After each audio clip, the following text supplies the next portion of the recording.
Good day mga kasikat! Ngayong araw, magpupunta nga pala kami sa grocery store para mamili ng mga paninda. Pero bago pa man kami pumunta, ay magpapalitan muna kami ng pera. Nang sa ganon, pati yung mga barya ay hindi namin maibili. Pati mga small bills ay ipinalit na rin sa akin. Bale 3,000 yung kailangan kong palitan. May naitabi pa naman ako sa wallet ko, kaya ito na lang ang gagawin namin kaysa magpabarya na naman kami sa gasolinahan. Agkano yan? 3,000.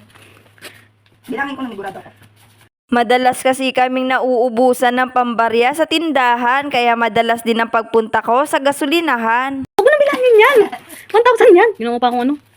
Dami kong pera. Oh. Okay, hindi na kasya. Hindi ka. Paano masisira yung wallet? Yan. Busog na.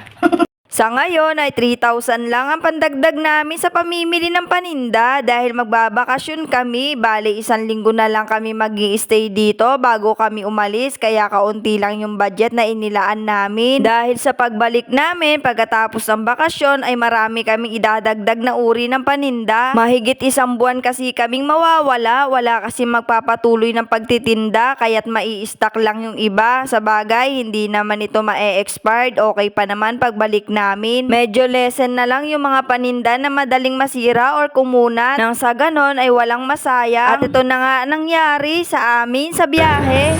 Gasolina! Nakalimutan ko. Kaya pa ba? Oo.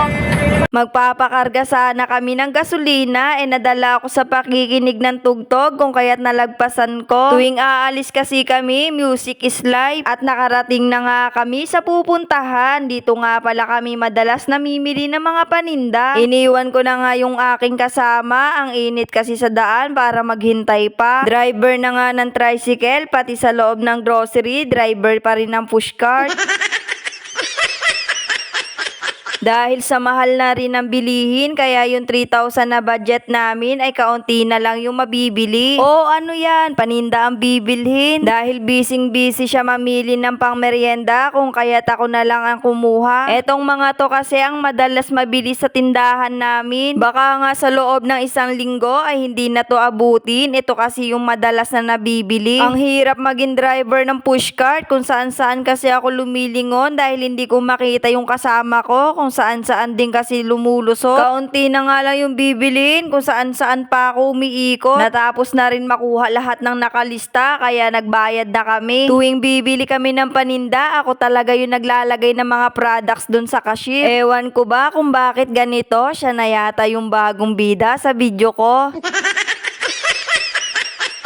Kaunti lang naman yung napamili. Mukhang hindi ako mahihirapan sa pagbubuhat ngayon. O diba, mas mainam na rin yon. Sa bahaging to ay medyo naghintay kami na matagal dahil walang kasamang bagger yung cashier. Kulang yata sila sa tao, mag-apply na rin yata ako. No.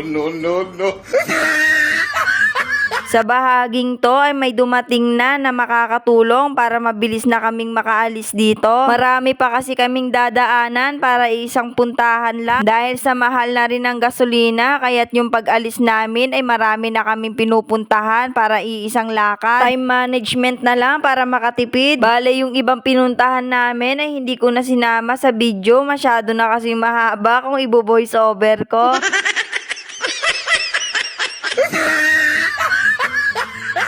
At nang makauwi na nga kami, agad ko nang inayos tong mga paninda nang mai-display na at baka bumili na yung may mga paborito nito. Lalo na tong ice pop kasi marami ang namimili nito dahil matindi ang init. Dahil yung iba mas gustong kumain ng malamig kaysa maligo. Nang hihinayang yata sa tubig. No.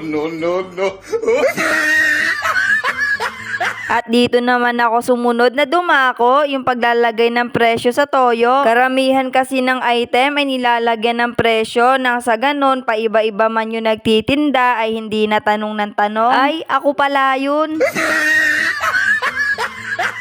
At natapos na rin ako. Salamat sa panonood. Hanggang sa muli.